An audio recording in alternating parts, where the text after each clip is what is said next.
पहचान। एक इंसान की क्या पहचान हो सकती है?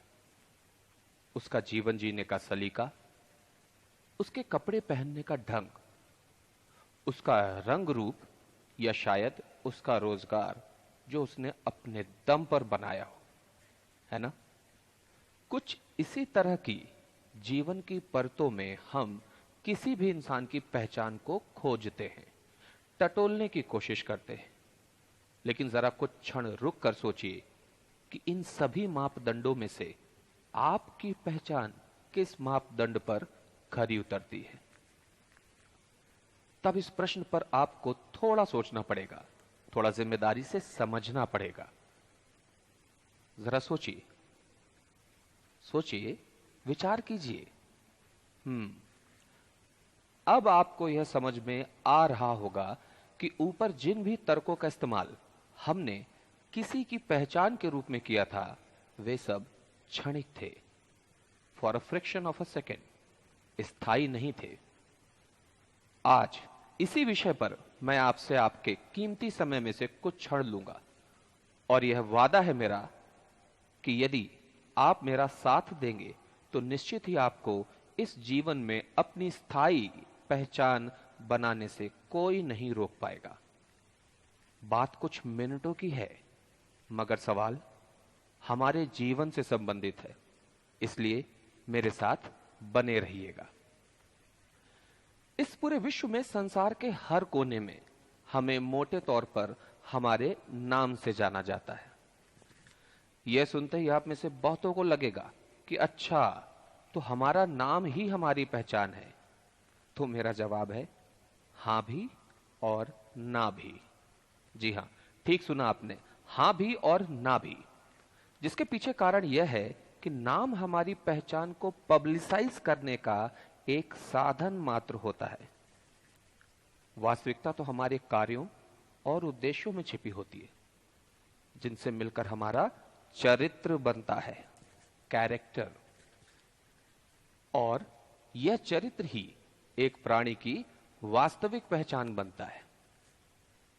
एक उदाहरण से मैं आपको समझाना चाहूंगा कि जब भी कोई व्यक्ति कोई बहुत ही बहादुरी का काम करता है, तो लोग उसकी प्रशंसा में अक्सर यह कहते पाए जाते हैं कि अरे, हमारा भाई तो शेर है। तो जरा सोचिए, यहां वह व्यक्ति क्या शेर के जैसा दिखता है या शेर की खाल पहनकर आया है? नहीं, उसमें शेर का मुख्य चरित्र दिखता है, बहादुरी, एटीट्यूड। आमतौर पर समाज में चरित्र की परिभाषा कुछ विषयों के अंतर्गत ही सीमित कर दी गई है।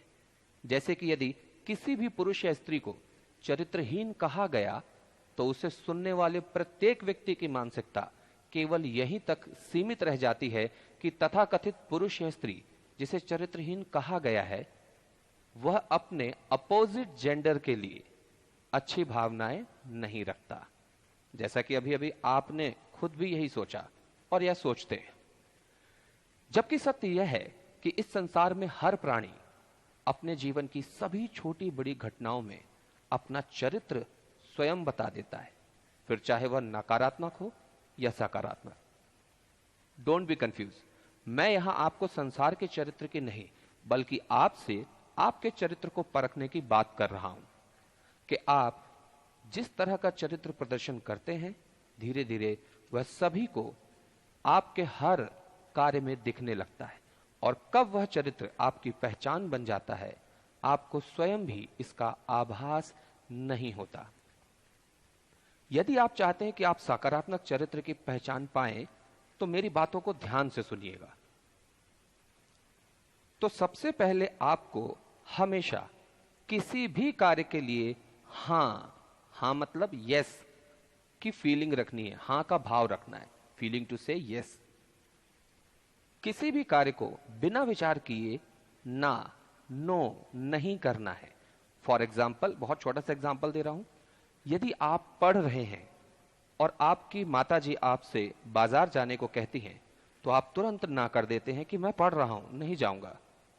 मुझे ऐसा लगता है कि आपका जवाब यह होना चाहिए था कि okay mom, dude, she is your mother, nothing is important then her for you. और अगर पढ़ाई बहुत जरूरी भी है तो आप कम से कम यह पूछ सकते थे कि मां, मैं पढ़ाई खत्म करके चला जाऊं क्या? जरा सोचिए कि एक हां से हमारा चरित्र किस दिशा में जाता है और एक ना से एकदम ही विपरीत दिशा में। जब आपके अंदर सकारात्मक चीजों को हां करने की आदत होगी, तब जब भी आपको आपकी स्टडी में प्रॉब्लम्स आएंगी तो आपका प्रश्न यह नहीं होगा कि यार मैं कैसे कर पाऊंगा, बल्कि यह होगा कि मैं क्यों नहीं कर पाऊंगा। अब आपके मन में शायद सवाल आ रहा होगा कि घर में बातों को हां करने और स्टडी फील्ड में पॉजिटिव क्वेश्चंस मेरा पूरा चरित्र और मेरी पहचान कैसे बन सकते हैं? तो मैं आपको यह बता दूं कि किसी भी चरित्रवान व्यक्ति में आपको क्या गुण दिखते हैं। पहला, उसका परिवार इसकी इज्जत करता हो। दूसरा, उसके कार्य क्षेत्र में, वर्किंग फील्ड में उसका मान सम्मान हो। तीसरा, वह अपने जीवन में अच्छे मकाम पर हो। और ऐसे ही कुछ और बातें। तो याद रखिए, जब घर में आपका चरित्र सकारात्मक होगा तो घर में प्यार और इज्जत मिलेगी, और यही भाव आपको समाज में भी चरित्रवान बनाएगा, क्योंकि वहां भी आप लोगों की हेल्प करते हुए ही मिलेंगे पॉजिटिवली।